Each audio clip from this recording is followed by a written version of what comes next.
facto annexation of the West Bank as unilateral Israeli steps steadily transform the landscape. I echo the Secretary General's grave concern regarding the Israeli Security Cabinet's reported decision to authorize a series of enforcement measures and transfer of authorities in areas A and B of the occupied West Bank. If implemented, these measures will constitute a dangerous expansion of Israeli civil authority in the occupied West Bank, including in sensitive areas like Hebron. The moves could lead to settlement expansion by removing bureaucratic barriers and easing land purchases and building permits. I reiterate the Secretary General's condemnation of the Israeli government's 15 February decision to resume land registration procedures in Area C of the occupied West Bank. The decision threatens to dispossess Palestinians of their property and expand Israeli control over land in the area. Israel should immediately reverse these measures. All Israeli settlements in the occupied West Bank, including East Jerusalem, and their associated regime and infrastructure have no legal validity. They violate international law and UN resolutions. Madam President, continued unilateral Israeli measures to withhold clearance revenues have deepened a persistent fiscal crisis for the Palestinian Authority. This has led to partial salary payments for civil servants, severe cuts to basic services, and growing arrears and debt to the private sector and financial institutions. Correspondent banking agreements, essential for the Palestinian economy, were renewed on 12 February for an additional 2 weeks. A long-term extension, alongside renewed technical discussions between Israeli and Palestinian financial regulators, is critical for financial stability and for enabling large-scale recovery in Gaza in line with Resolution 2803. Madam President, allow me to conclude by stressing that at this fragile juncture for the region, we cannot afford half measures. The U.S.-led comprehensive plan must be implemented fully, alongside urgent action to de-escalate and reverse the dangerous trajectory in the occupied West Bank.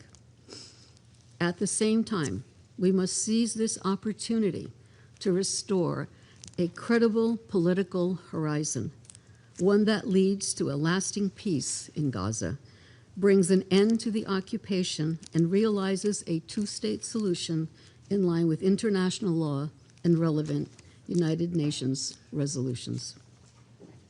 The United Nations remains steadfast in our commitment to that goal and to supporting Palestinians and Israelis in achieving it. Thank you, Madam President. I thank Ms. DiCarlo for her briefing. I now give the floor to Ms. Hiba Kassas. Thank you, Madam President, Excellencies. I wish to start by thanking the United Kingdom for the invitation to brief this Council. I address you today as a Palestinian raised in the West Bank under the reality of insecurity and occupation, as a new Swiss citizen and a founding executive director of the Principles for Peace Foundation, which is based in Geneva, a global peace-building organization that works also on the question of Israel and Palestine, and as a convener of the Uniting for a Shared Future coalition, which brings together today more than 550 Israeli and Palestinian leaders from politics, security, business, civil society, and media. We came together in the wake of October 7th and the Gaza war, and built our coalition around enlightened self-interest. Today, USF, or Uniting for a Shared Future, is the main functioning binational infrastructure at scale, where senior leaders from both people still engage and organize pragmatic action for a political solution within a regional framework. Our coalition carries the trauma, fears, and aspirations of both peoples. Palestinians live through occupation, loss, displacement, and violence. Israelis live in security, loss, fear, and uncertainty. We do not relativize pain, and we do not dehumanize the other. We are realists, we are possibilists, and we are patriotic pragmatists in equal measure. We start from one truth. The status quo is not sustainable for either people. Neither side can have lasting security, dignity, and prosperity at the expense of the other. We welcome this Council's Resolution 2803 and the Global Alliance, which keeps the political horizon central. We also express gratitude to the United States administration for its leadership with regional partners in brokering the ceasefire and sustaining attention on what comes next. Phase 2 will decide whether this is a bridge to stability or a pause before the next war. It will only hold if Gaza recovery is inseparable from the West Bank, linked in design, protected by safeguards, and anchored in a time-bound political destination, and a clear one. Gaza cannot succeed if the West Bank collapses. President Trump spoke of a golden era for the Middle East. That future is possible and can only be unlocked by resolving the Israeli-Palestinian conflict, removing a central driver of instability and a fuel for radicalization. As long as this conflict remains unresolved, regional normalization, integration, and the expansion of the Abrahamic Accords will remain contested, fragile, and fraught.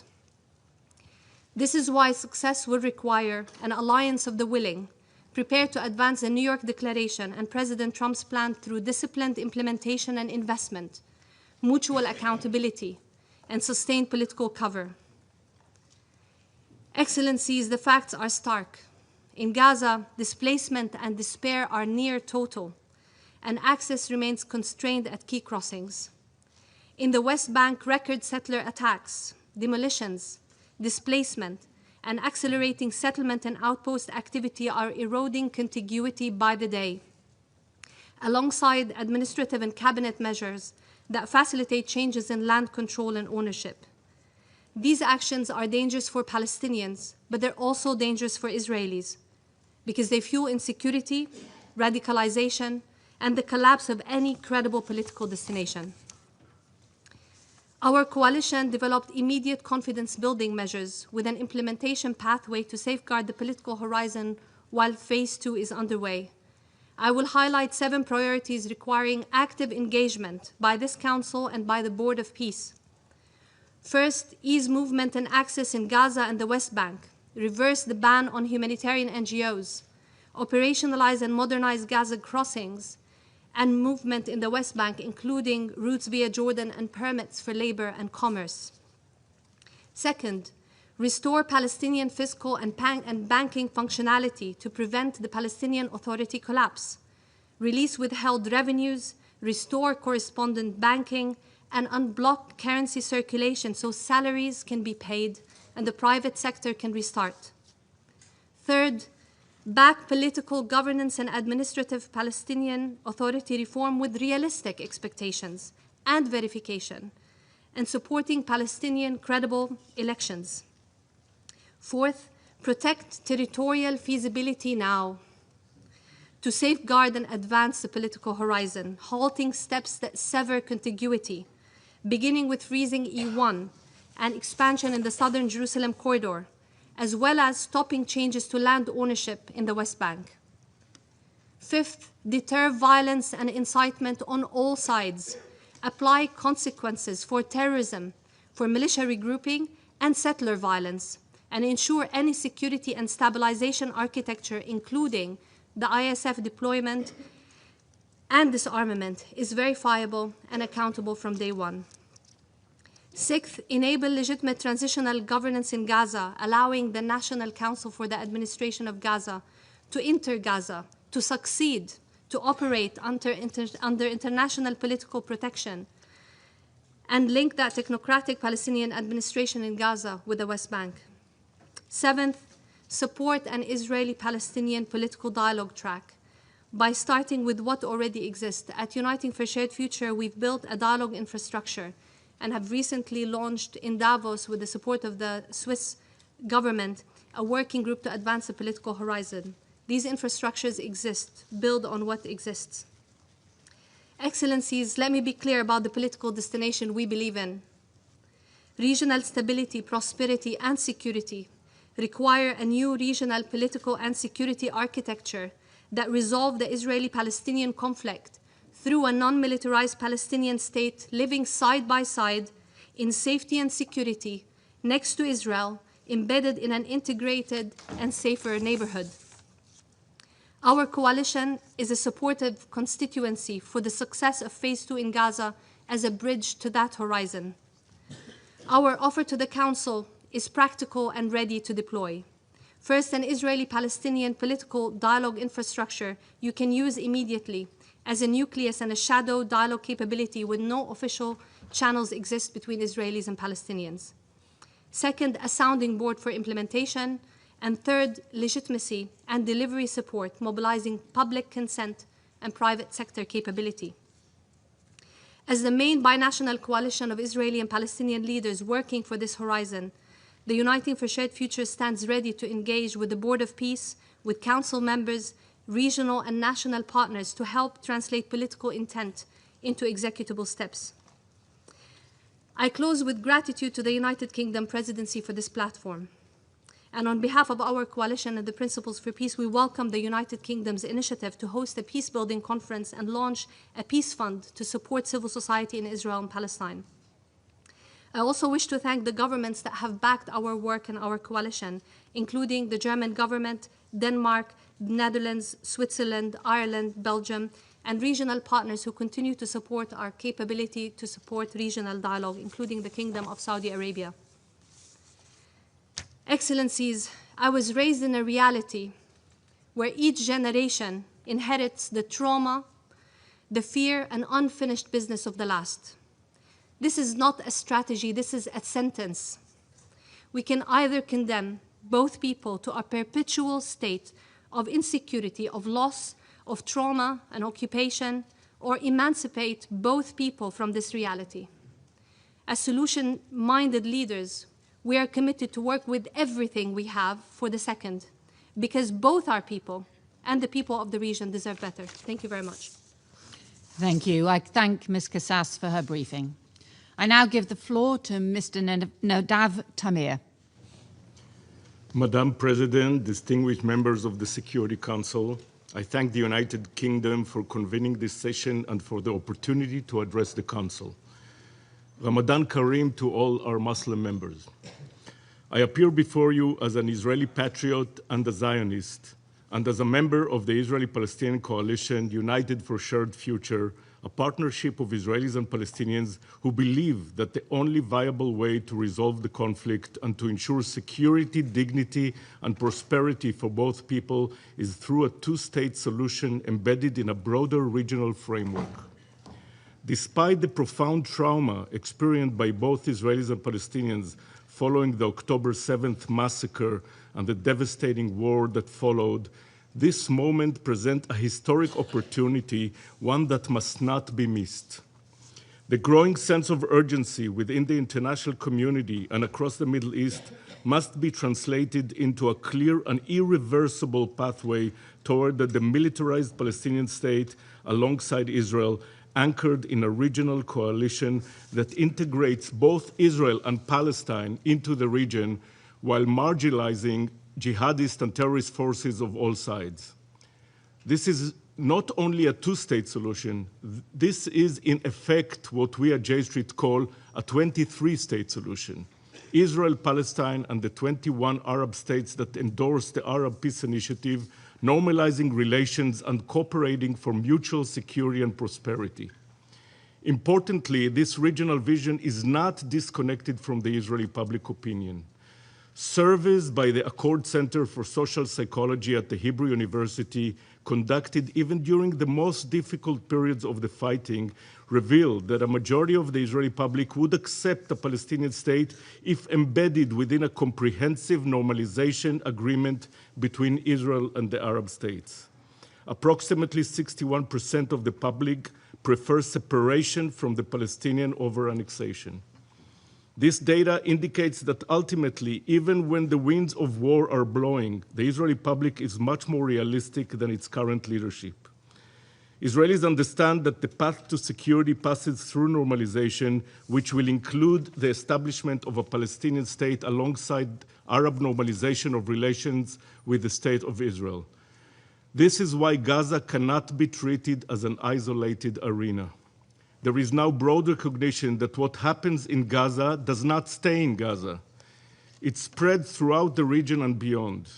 This understanding was reflected in the Council's consideration of President Donald Trump's 20-point plan and in the recent wave of recognitions of a Palestinian state, recognitions understood not as the end of negotiations, but as their beginning. Previous diplomatic efforts fell short, either because they focused exclusively on bilateral negotiations between Israel and the PLO, as in Oslo Accords, Camp David Summit, and Annapolis Conference, or because they attempted to bypass the Palestinian as with the Abraham Accords. Today, we have an opportunity to combine the bilateral and the regional tracks. This integrated approach is the only one capable of delivering tangible peace dividends, security, stability, and prosperity for Israelis and Palestinians alike. To move forward, we need the Security Council's support in advancing the 20 points plan and explicitly including the West Bank within its framework. While global attention is understandably focused on Gaza, the West Bank is at serious risk of explosion. De facto annexation is occurring daily, and recent steps toward de jure annexation further endanger prospect for a negotiated solution. Palestinian communities are being displaced through terror perpetrated by organized extremist settlers, undermining both stability and Israel's own democratic character. We must demonstrate to Israelis, Palestinians, and the broader region that the most effective way to remove Hamas from its brutal control of Gaza and to prevent it from remaining an armed militia is through a credible diplomatic process and the creation of a genuine political horizon for the Palestinian people. Israel is entering an election year, and the Palestinians urgently need elections as well. For pro-peace constituencies on both sides to prevail, the international community must make clear that the 23-state solution is not a distant aspiration, but an achievable reality. Trauma has bred fear and despair. That can change if a political process delivers real security and ensures that another October 7th and the devastation that followed in Gaza will never happen again.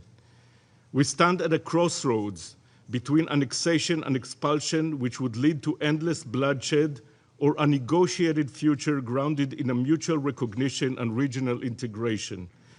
The voice and engagement of the international community are critical. They can demonstrate to Israeli public, most of whom seek security and normalcy, that peace is feasible and it will enhance, not diminish, Israel's security. Israel was deeply traumatized also after the 1973 war with Egypt and Syria.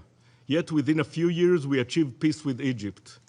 After the first Intifada, despair gave way to diplomacy, and Oslo process paved the way for peace with Jordan. History shows that trauma can be transformed into opportunity if leadership is courageous and the international community is resolute.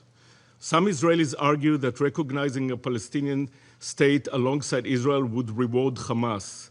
They are mistaken. It will in fact undermine Hamas by rejecting their vision of endless conflict and empowering Palestinians who seek coexistence. Israel cannot be the democratic homeland of the Jewish people if Palestinians are denied a homeland of their own. Our future are interdependent. Our joint Israeli-Palestinian coalition, led by Hiba Kassas and her organization Principles for Peace, demonstrates that the different path is possible. We have developed concrete, actionable plans and stand ready to work with all who are committed to leading us out of the current tragedy and toward a secure and prosperous future for the entire region, one that will also strengthen global stability. Thank you. I thank Mr. Tamir for his briefing. Thank you. I shall now make a statement in my capacity as Secretary of State for Foreign, Commonwealth and Development Affairs for the United Kingdom.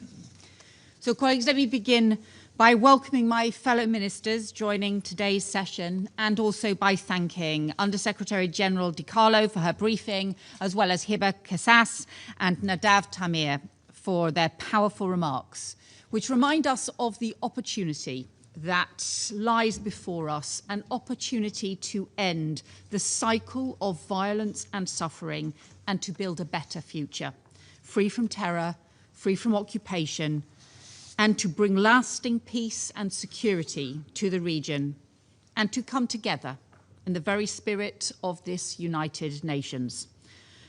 For more than 2 years, the human cost has been unimaginable. Families shattered, communities destroyed or displaced, trauma that will reverberate for generations. The pain of the horrific Hamas terrorist attacks against Israel on October 7th, the suffering of the hostages, and the devastation of the war that followed in Gaza, with over 70,000 Palestinians killed. And that is ever present. With thanks to the leadership of the United States, Egypt, Qatar, and Turkey, alongside a wider, intense diplomatic drive from many of the nations represented here today, a ceasefire was secured and endorsed by this Council in Resolution 2803. The hostages are home, and the families of those deceased can finally lay their loved ones to rest. And we have an international determination to deliver phase 2 of the peace plan. But the ceasefire itself remains fragile, and the progress we all seek is at risk. We have seen ceasefire violations on both sides. Hamas has continued to attack Israeli forces, and over 600 Palestinians have been killed in Israeli attacks since the ceasefire began. And this is deeply disturbing and undermines phase 1 of President Trump's peace plan. Gaza must not get stuck in a no man's land between peace and war. So to deliver phase 2, we see 4 priorities for urgent action. Firstly, we must begin the serious process of decommissioning Hamas's weapons.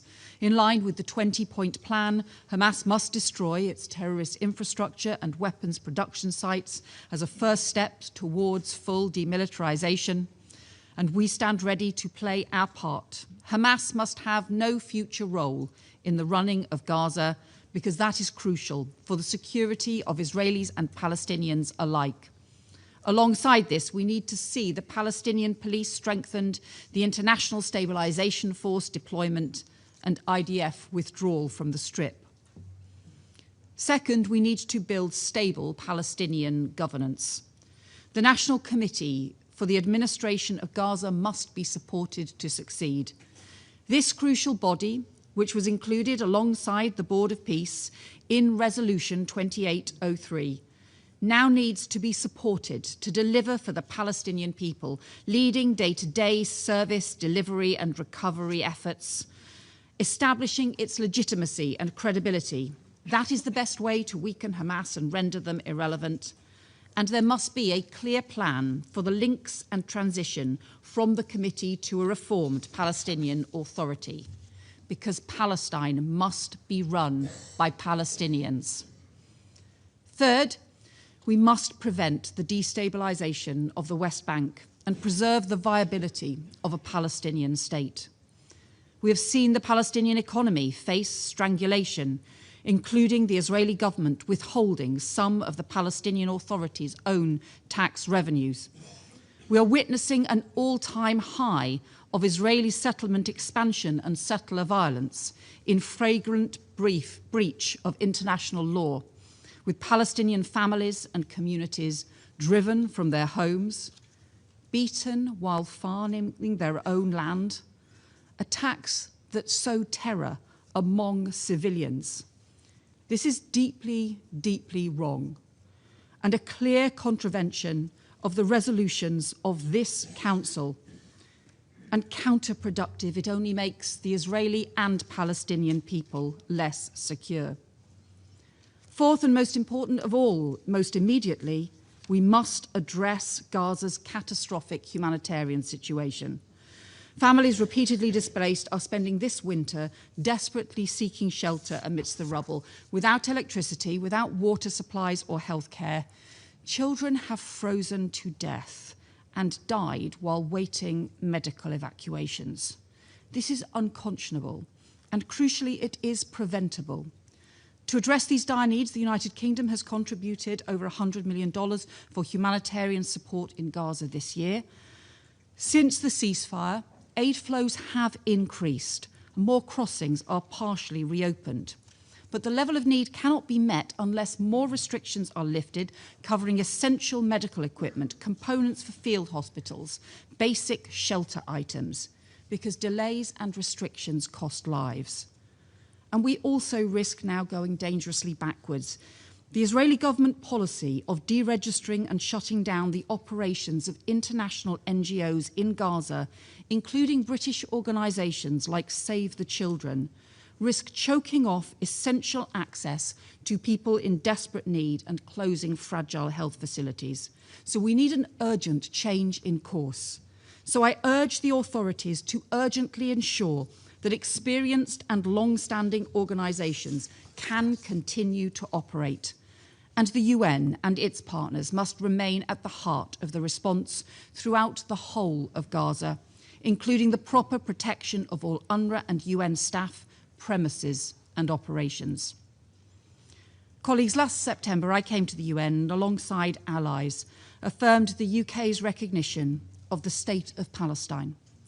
And this historic step, 75 years after Britain's recognition of the State of Israel, reflected our commitment to a two-state solution, to the inalienable rights of the Palestinian people and the security of Israel. And I spoke then about the profound peril facing that two-state solution and the need for the world to come together and take action for peace. That remains true today. So Britain remains steadfast in our support for the security of Israel and its people, because a two-state solution can be the gateway to transform the region with normalization, regional integration, and peaceful coexistence. But security cannot be achieved by an indefinite or humiliating occupation that denies security and sovereignty to the Palestinian people. So despite the trauma, despite the suffering of recent years, there remains the hope for a better future.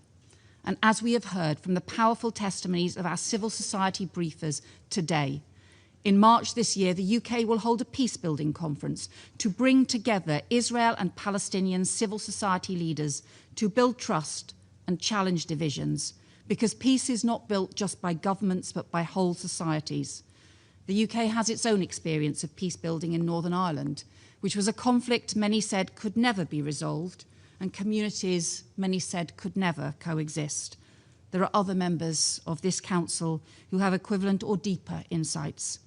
And we know we cannot undo the trauma of the past, but we can chart a different course for generations to come, to help realise Palestinian self-determination, to help provide Israel with long-term security, and to secure the two-state solution as the only path to lasting peace and security for Palestinians and Israelis alike.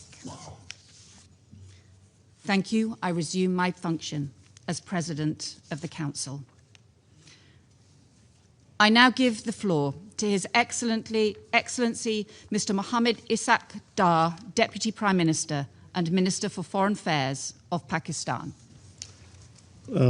I thank you, Madam President, for convening this very important meeting. It's indeed a pleasure to see you chairing today's very important discussion. I also thank Under Secretary General Rosemary DiCarlo for her sobering briefing, followed by two more briefings which were very candid. We are meeting today at a critical juncture. On the one hand, intensified diplomatic efforts are underway to consolidate the ceasefire, alleviate the sufferings of Palestinians and advance implementation of the comprehensive plan to end the Gaza conflict endorsed by Security Council Resolution 2803.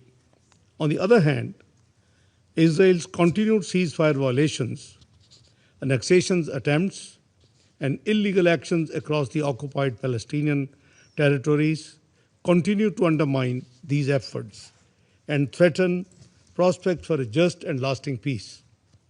Madam President, Pakistan remains fully engaged in diplomatic efforts aimed at permanent cessation of hostilities and a just resolution of the conflict. We appreciate peace efforts led by US President Donald Trump. In this regard, we are working closely as part of the group of 8 Arab and Islamic countries, namely Egypt, Jordan, Qatar, Saudi Arabia, the United Arab Emirates, Indonesia, Turkey, and Pakistan. Madam President, Israel's recent illegal decisions to expand its control over the West Bank are gravely disturbing. In the joint statements of 7th and 17th of February, the foreign ministers of the 8 Arab Islamic countries condemned in the strongest terms these measures and decisions aimed at imposing unlawful Israeli sovereignty, entrenching settlement activity, designating lands so-called state land, and enforcing a new legal and administrative reality in the occupied West Bank. We affirmed that these illegal measures are null and void and constitute a clear violation of international law and international humanitarian law, particularly the 4th Geneva Convention. Madam President, they all violate relevant Security Council resolutions, foremost among them particularly Resolution 2334, as well as the 2024 advisory opinion of the International Court of Justice. The group of 8 Arab Islamic countries also expressed a strong condemnation of Israel's repeated violations of the ceasefire in Gaza, which have resulted already in the killing and injury of more than 1,000 Palestinians. Madam President, a successful peace process requires a conducive environment built on trust, restraint, and good faith. Actions that alter facts on the ground and prejudice final status issues are mala fide and profoundly counterproductive. Since the ceasefire, hundreds of Palestinians have been killed, UN premises, including UNRWA facilities, have been attacked, restrictions on humanitarian operations and pressure on international humanitarian organizations continue to impede humanitarian assistance, which has yet to flow at the scale required. This is totally unacceptable and also reminds us of the fragility of the current situation. Madam President, against this backdrop, full and faithful implementation of Resolution of Security Council number 2803 is absolutely essential. Ceasefire must be fully respected with a view to a permanent cessation of hostilities. We must ensure safe, sustained, and unimpeded humanitarian assistance at the right scale. The recovery and reconstruction phase must begin without delay and without annexation, forced displacement, or alteration of the territorial unity of the occupied Palestinian territory, illegal settlement activity, settler violence, and attempts to alter the demographic, legal, or historical character of the occupied territory, including holy sites, must cease immediately.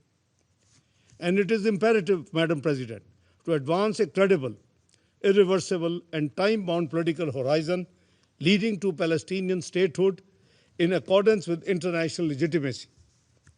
It is in pursuit of these objectives that Pakistan, as part of the group of 8 Arab Islamic countries, has joined the Board of Peace in support of its mandate as endorsed by Resolution 2803. We hope that the Board of Peace, under the framework of Resolution 2803, will lead to concrete steps towards the implementation of a permanent ceasefire, further scaling up of the humanitarian aid, reconstruction of Gaza, and realization of the right of self-determination of the people of Palestine through a credible, time-bound political process consistent with international legitimacy and relevant UN resolutions, resulting in an independent, sovereign, and contiguous state of Palestine based on pre-1967 borders with Al-Quds al-Sharif as its capital. This, Madam President, is the ultimate goal supported by the international community. Palestinian-led governance and institutional strengthening with the central role of the Palestinian Authority are indispensable in this regard. Tomorrow, Pakistan will participate in the inaugural meeting of the Board of Peace with the objective of reinforcing ongoing diplomatic efforts.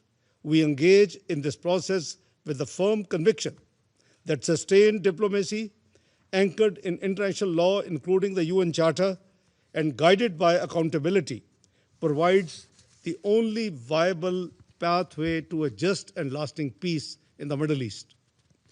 There can be no durable peace without justice, no stability without accountability, and no sustainable solution without the realization of the Palestinian people's right to self-determination. Madam President, Pakistan's solidarity with our Palestinian brothers and sisters and their just cause remains unwavering. We stand with them in their legitimate pursuit of right to self-determination, dignity, and freedom. Pakistan is ready and willing to contribute to all diplomatic initiatives, including President Trump's peace plan, the Board of Peace, the high-level conference on the peaceful settlement of the question of Palestine, and the Global Alliance for the Two-State Solution, which must reinforce one another through coordinated and concrete implementation in the interest of our shared objective of a just, lasting, and comprehensive peace in the Middle East. I thank you, Madam President. I thank His Excellency Mr. Dar for the statement. I now give the floor to the representative of the United States. Thank you, Madam President. Thank you, Under Secretary General DiCarlo, and our experts for your briefings today, and welcome to a number of ministers, to the Council colleagues. For 2 long years, we spoke about the way forward. We gave speech after speech and resolution after resolution in this very chamber. Now, thankfully, there is a clear path forward in President Trump's 20-point peace plan. And I think it's worth remembering that just a few months ago, we had a situation where the terrorist group Hamas brutally controlled Gaza. They sacrificed their own people for their propaganda aims. And we had 48 hostages suffering in the tunnels that Hamas had built instead of rebuilding Gaza, and forced them, in many cases, to dig their own graves. In the few months since, the ceasefire is in place. We've reduced hostilities. We've brought every single hostage home, alive and sadly deceased. And every day we are expanding the level, the scope, and the scale of humanitarian assistance. Phase 2 will build upon Phase 1's progress, but security and governance must come first. To that end, the International Stabilization Force, for which we have seen thousands of soldiers pledged, will create security, preserve peace, and establish a durable, terror-free environment. We've also announced the National Committee for the Administration of Gaza, which will be responsible for restoring vital services in accordance with President Trump's 20-point plan. Under the oversight of the Board of Peace, the National Committee will forge a productive economy and provide Gazans with the opportunity for a better life. We already received the results of the committee's work. On February 2nd, it announced the reopening of the Rafah crossing, which has facilitated life-saving medical evacuations and humanitarian assistance. Colleagues, the data and the results are speaking for themselves on a number of fronts. On February 15th, dozens of patients and their companions were medically evacuated from Gaza to Egypt. And crucially, for over 3 months now, we've passed the benchmark established by the UN of 4,200 trucks entering Gaza each week. Once again, we call on all parties to support the Board of Peace, which was established. I feel like I'm reminding many people of this fact lately. The Board of Peace was established by this council with no opposition in Security Council Resolution 2803, which again established the International Stabilization Force and the Technocratic Committee and will ensure the successful implementation of the comprehensive plan. Tomorrow, the Board of Peace will host its inaugural meeting in Washington with a focus on bringing peace and security. Importantly, 27 nations, many nations from the region, the 8 Gulf Arab countries and Muslim majority nations have joined the board. These are the countries with the most at stake in the region and as its neighbors for the success of Gaza. The Board of Peace, colleagues, is a board of action. And we will build upon this progress already made by addressing Gaza's early recovery and its humanitarian needs. As a number of you have stated in the council today, the status quo was not acceptable and it was not sustainable. Old structures were not working.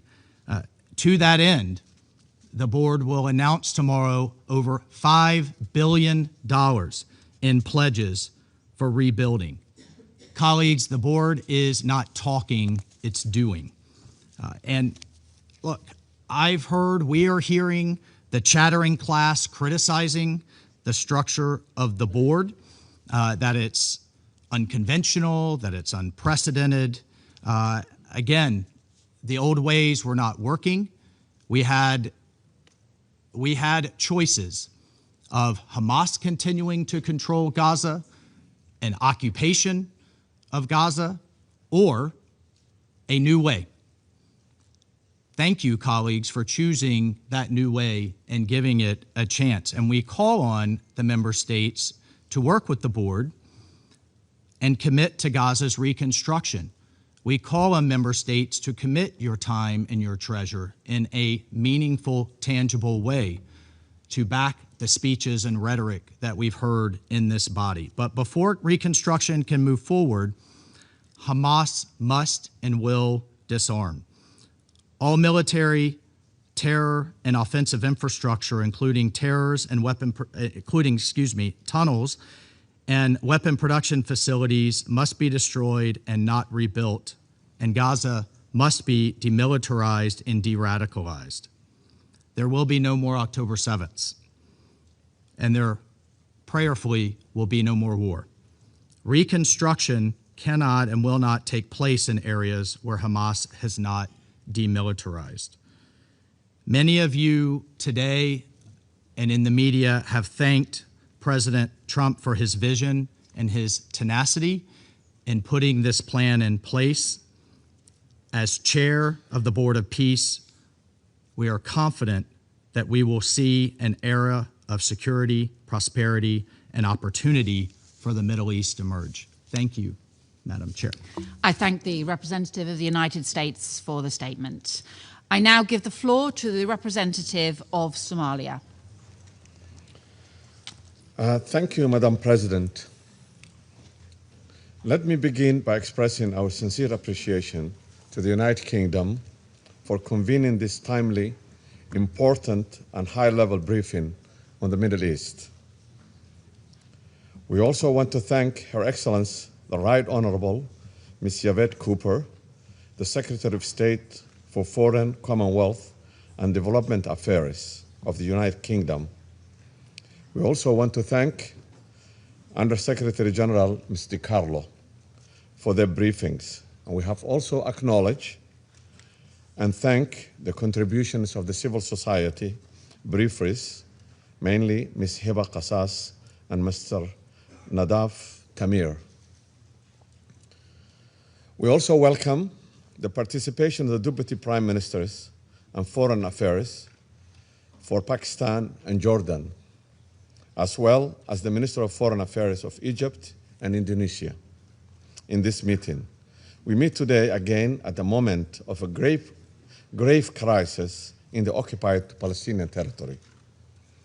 The Israeli Security Cabinet's recent measures to overhaul land registration and property rights in the West Bank fundamentally undermines the international law and the very foundation of this Council's resolutions, specifically Resolutions 242, Resolution 2338, Resolution 446, Resolution 478, and Resolution 2334. These resolutions reaffirm the inadmissibility of the acquisition of a territory by force and the illegality of the settlement in the occupied territories. The International Court of Justice has also been clear, most recently in its advisory opinion, that Israel's action, including settlement expansion and ongoing denial of Palestinian self-determination, constitute violation of international law. The ongoing Israeli airstrikes in the West Bank targeting refugee camps and civilian infrastructures have resulted in mass displacement and a dangerous precedent not seen since 1967. We remind Israel of its obligation to ensure the protection of civilians and the strict observance of international human rights and humanitarian law. These actions will not only fuel future cycles of violence, further erode any prospect for two-state solution or lasting peace in the Middle East. We categorically reject any proposals for the forced displacement of Palestinians, whether within or beyond their territories. Such actions are a grave violation of international law and amount to ethnic cleansing. Madam President, Mr. President, the international community must stand together against any attempt to alter the demographic composition of the Palestinian territories by force or coercion. Equally, we must strongly condemn Israel's recent move to recognize a secessionist group in my country in the northwestern region of Somalia as an independent entity, as well as reported plans to forcibly transfer Palestinians to the Somali territory. These measures blatantly infringe the Somali sovereignty, unity, and territorial integrity, and threatens to entangle the Horn of Africa in the destabilization dynamics of the Middle East conflict. Any effort to impose such political realities on the African continent undermines core principles of international law and sets a dangerous precedent. Mr. President, the humanitarian operations in Gaza under the fragile ceasefire is under severe strain.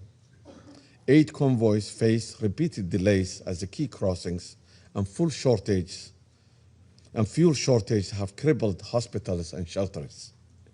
We strongly condemn the recent Israeli attack on UNRWA facilities, targeting an institution mandated by the United Nations to deliver life-saving aid in a flagrant breach of international humanitarian law and further imperils the most vulnerable, in particularly the women and children. Humanitarian access is not a privilege, but a fundamental necessity and a legal obligation under the international law. Unhindered access for UNRWA and all humanitarian agencies must be guaranteed by the occupying power. We are also deeply troubled by Israel's actions at the Holy Mosque in Jerusalem. Respect for the religious sites is a fundamental obligation under international law, and Israel must refrain from actions or rhetorics that endanger these sacred places. During the holy month of Ramadan, we urge the de-escalation across the occupied Palestinian territory and call on Israel to allow worshippers free, safe access to blessed Al-Aqsa Mosque, preserving the legal and historic status quo of the holy sites in Jerusalem. Mr. President, looking ahead, the reconstruction of Gaza is essential. We acknowledge the US President Trump's leadership for the ceasefire in Gaza and his 20-point plan, and take a note on the meeting of the Board of Peace in Washington, D.C. tomorrow. We hope this process will lead to a lasting solution and complement the United Nations efforts. We note the Arab League's recent recovery plan as a positive step, but without immediate funding and political clarity, such plans remain aspirational. Reconstruction cannot succeed under continued occupation. We categorically reject any suggestions of the prolonged Israeli security control or in reoccupation of Gaza. The governance and the rebuilding of Gaza must be Palestinian-led, unified with the West Bank, and enable true self-determination. Mr. President, United Nations must remain at the center of all efforts directing reconstruction, coordinating humanitarian aid, unfolding and unholding international law, ensuring the collective will of the global community is reflected in every step toward peace. The President's ceasefire must be the start of a genuine political process, not its end. Ending Israeli occupation and realizing a sovereign and independent Palestinian state with Al-Quds al-Sharif at its capital in accordance with the relevant United Nations resolutions is the only viable path to achieve sustainable peace for all. There is no doubt that the challenges of the Middle East are deeply interconnected with one common denominator. Allow me to conclude with the words of the late President of the United States, Mr. Jimmy Carter, quote, "The bottom line is this: peace will come to Israel and the Middle East only when the Israeli government is willing to comply with international law, with the roadmap of peace, with official American policy, with the wishes of the majority of its own citizens, and honor the previous commitments by accepting its borders, its legal borders." I thank you, Mr. President. I thank the representative of Somalia for the statement, and I give the floor to the representative of France. Monsieur le Président, je voudrais saluer la présidence par la ministre Yvette Cooper des travaux de ce Conseil.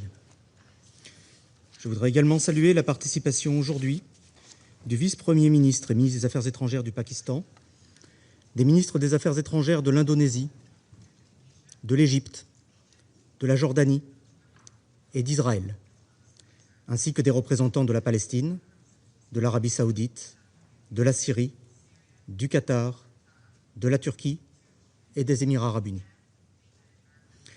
Je voudrais également remercier la secrétaire générale adjointe aux affaires politiques et à la consolidation de la paix, Mme Rosemarie Di Carlo, pour son exposé très clair.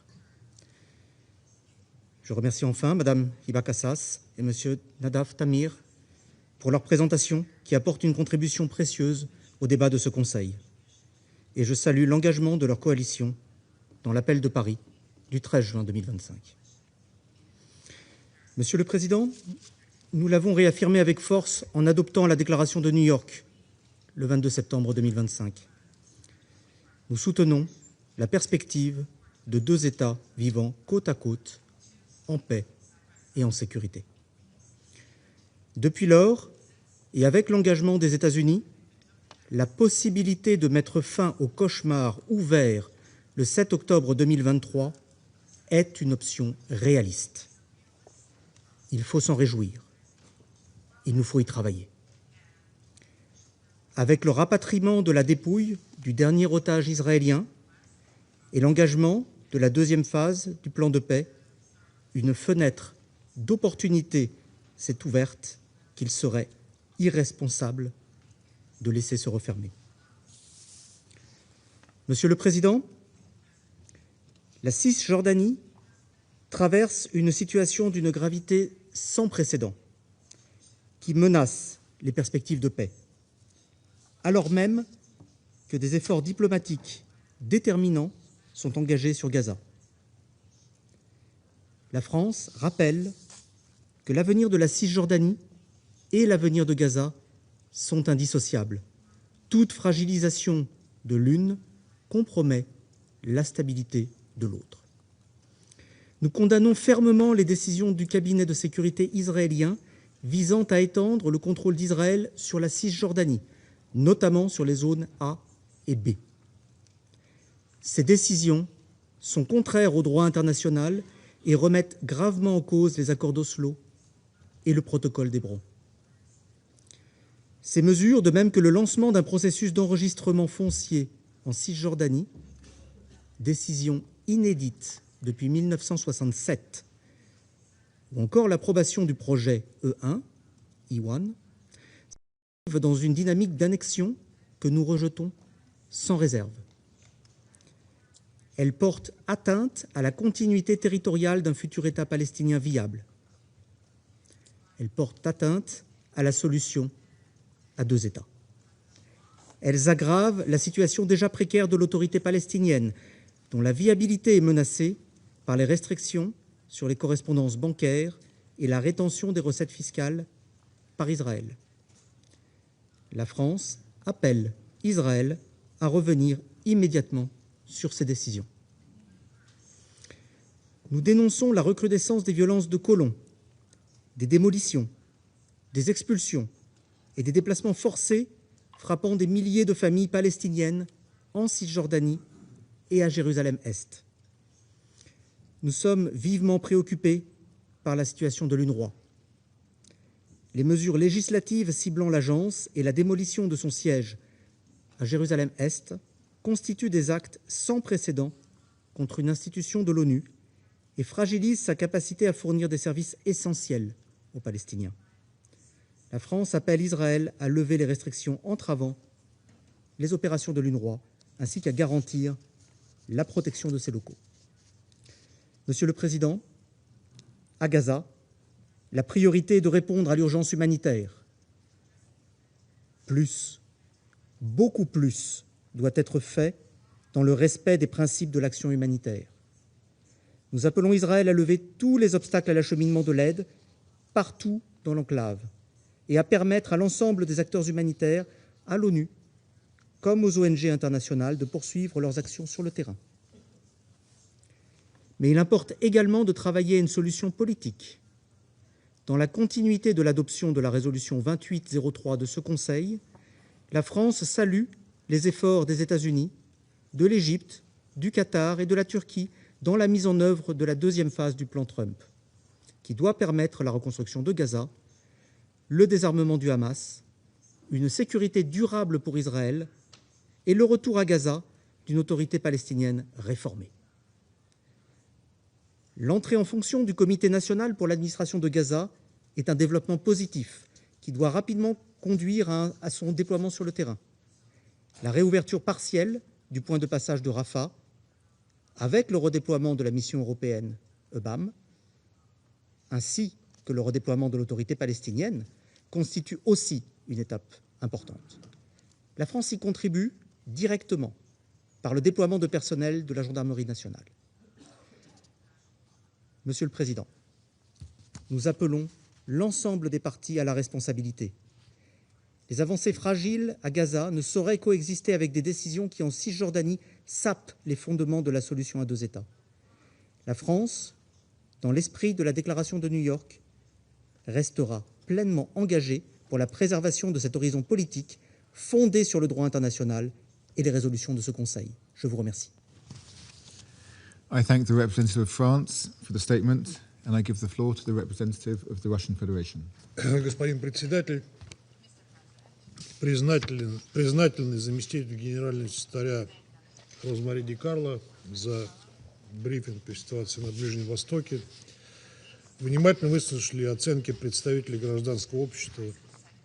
Приветствуем участие в сегодняшнем брифинге ряда делегаций на министерском уровне. Поздравляем всех мусульман с началом священного для них месяца Рамадан.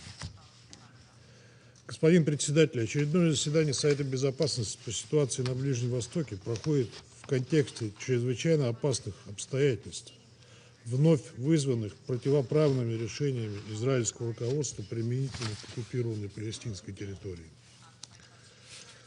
В течение последних 10 дней ряд членов военно-политического кабинета Израиля объявили о принятии пакета мер по пересмотру правового статуса и модальности контроля над зонами А и Б западного берега, а также о запуске процесса регистрации земель в зоне С в качестве государственных территорий, доступных для освоения израильтянами. Все это является неприкрытой попыткой легализовать расширение поселений на ОПТ, конфискацию земель, уничтожение палестинской собственности, узурпацию водных ресурсов, а также установление контроля над некоторыми религиозными святынями в Хевроне и Вифлееме. Иными словами, налицо намерение Западного Иерусалима развязать себе руки в целях бесповоротного изменения статус-кво на СБРИ, в том числе за счет закрепления ползучей экспансии и выдавливания местного населения. Тексты упомянутых решений пока не опубликованы, а в СМИ цитируются неназванные источники правительства Израиля о якобы стремлении урегулировать споры по землевладению на СБРИ и развивать там инфраструктуру.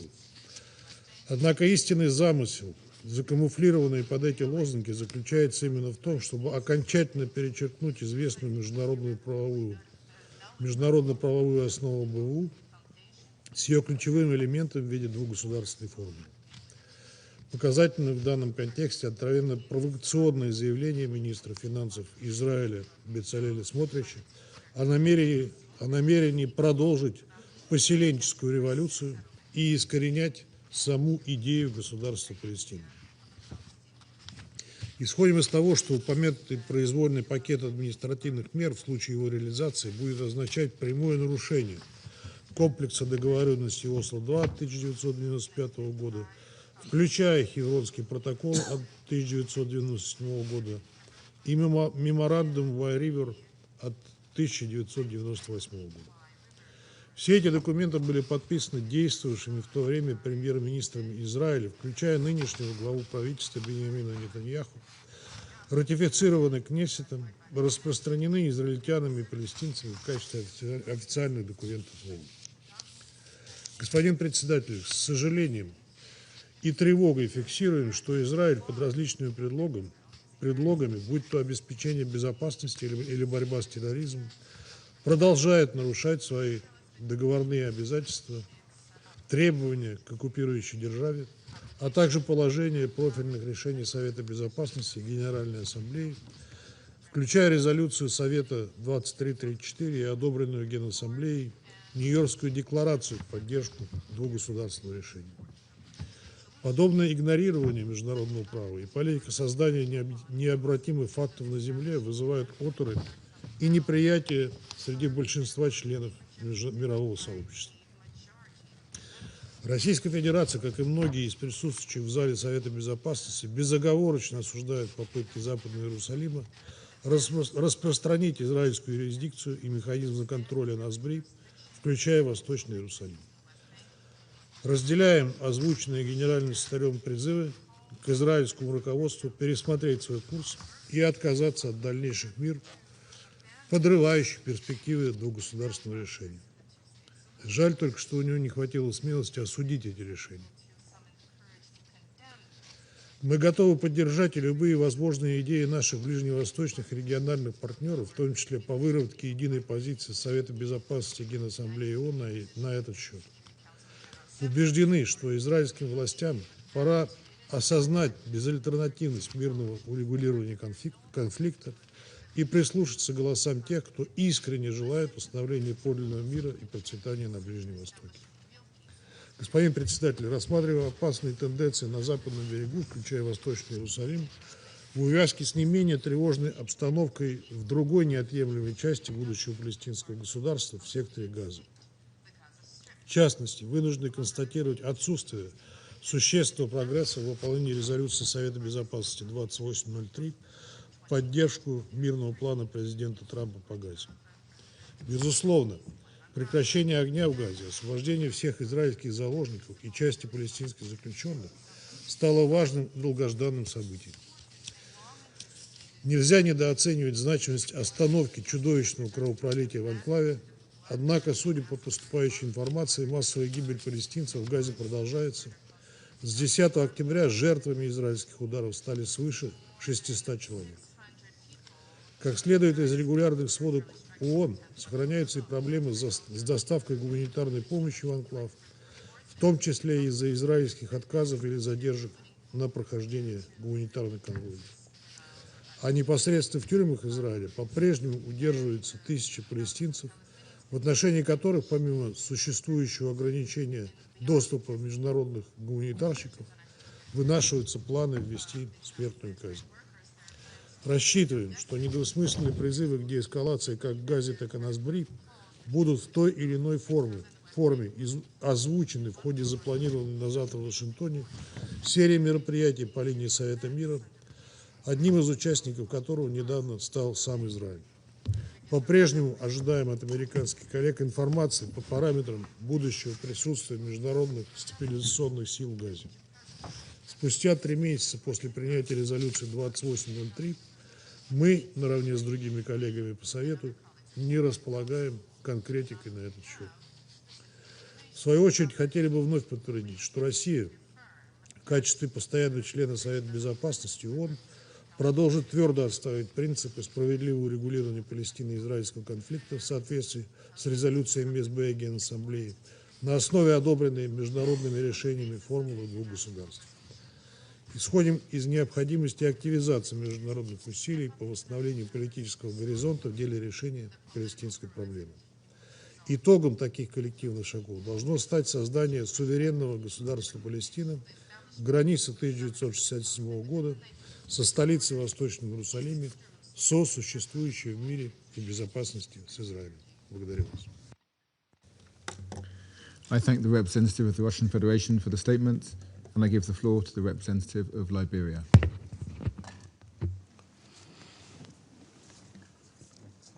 Thank you, Mr. President. I thank Undersecretary General and the other qualified briefers for their sobering insights.